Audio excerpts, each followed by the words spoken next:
The anti-Prius, 2017 Kia Niro Hybrid First Drive. The 2017 Kia Niro is a significant model for the brand. It's the company's first car designed from the get-go to be a hybrid. And as Kia's VP of Product Planning explains, it's helping lead the company's push to improve fuel economy by 25% across the board. So it's kind of funny that almost everything about this car reads as conventional or simply normal. There are exceptions to this. Under the attractive, if not adventurous, skin is some interesting technology. Most of the mechanicals are shared with the upcoming Hyundai Ioniq, including the direct-injected 1.6-liter inline-four and the electric motor that send power to the front wheels. The powertrain makes a combined 139 horsepower and 195 pound-feet of torque. Kia also implemented various aerodynamic and weight aids to make the most of the engine and motor. The Niro features air curtains, a rear spoiler, and active air shutters to help achieve a 0.29 coefficient of drag, and the hood, hatch, brake calipers, and some suspension components are all made of aluminum. Plus, when ordered with navigation, the Niro will provide tips on driving more efficiently, and will use topographical information to use electric power in the most efficient manner. The various bits of fuel maximizing technology mean the Niro manages Prius-like fuel economy ratings of 52 miles per gallon in the city, 49 on the highway, and 50 combined. That's only for the base pay model, though. Moving up to the slightly better equipped LX and X models yields a small decrease to 51 city, 46 highway, and 49 overall.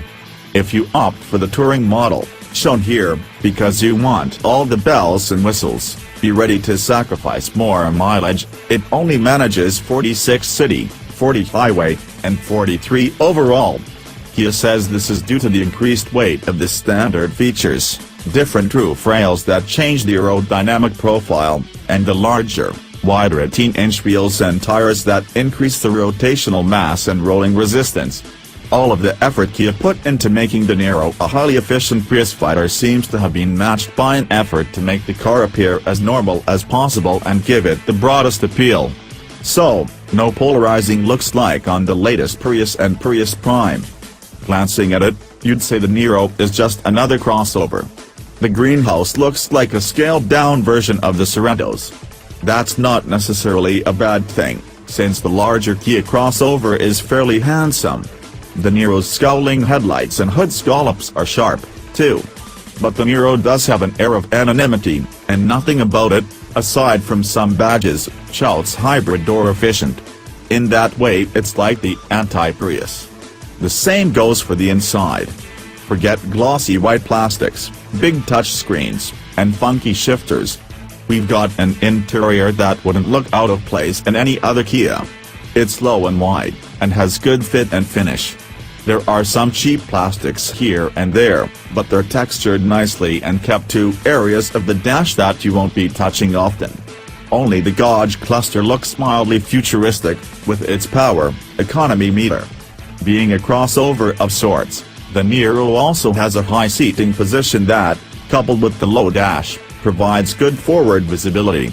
The conventional hatchback shape also means that the Niro has a healthy amount of cargo space. With the rear seats up, it offers 19.4 cubic feet of space, and 54.5 with them down.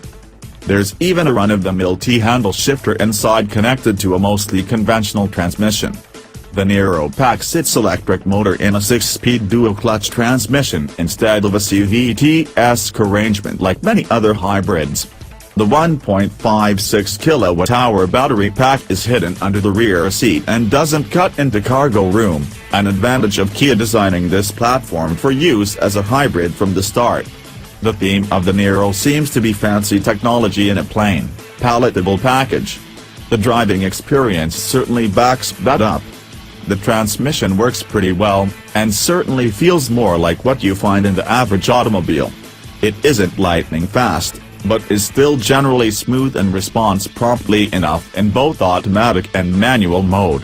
Considering the transmission has actual gears in a manual shift mode, it would be nice to have a tachometer to judge when best to request a shift. As a bit of a workaround, you can drop the shifter into the sport gate, pick a gear to engage manual shifting, and let it upshift on its own at what is presumably redline. The powertrain is acceptably peppy as well. It's not going to blow you away, but it sets off with solid pace, thanks in part to the electric motor's immediate torque. And in sport mode, the throttle is responsive and the transmission holds gears longer. Unfortunately, the gas engine is not a refined piece of machinery, and you hear a lot from it in the sport mode. It buzzes and moans at a near wide-open throttle. Because of all this, you'll probably just want to leave the shifter in drive. Another reason to avoid sport mode is that it also affects steering. The Niro actually has fairly pleasant steering in the default driving mode. It's weighted nicely and resistance builds up naturally.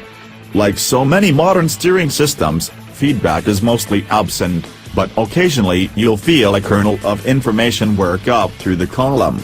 This changes when sport mode is engaged. The weight increases noticeably, and, unfortunately, it just feels artificial. It also seems to do away with any faint feedback that may have made it to your fingertips otherwise.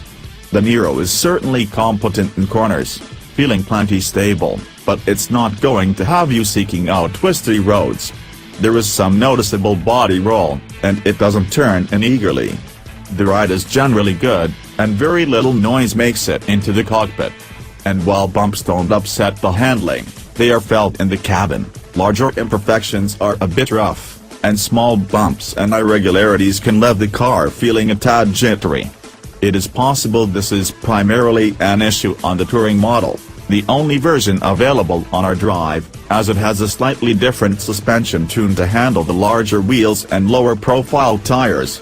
The FE, LX, and X models might have a more composed ride thanks to different suspension calibration and taller sidewalls on 16-inch wheels. That said, Kia tends to tune its suspensions on the stiff side, and there is the weight of the hybrid components to contend with. Kia has done an excellent job of eliminating one of the most common complaints with hybrids, inconsistent brake pedal feel.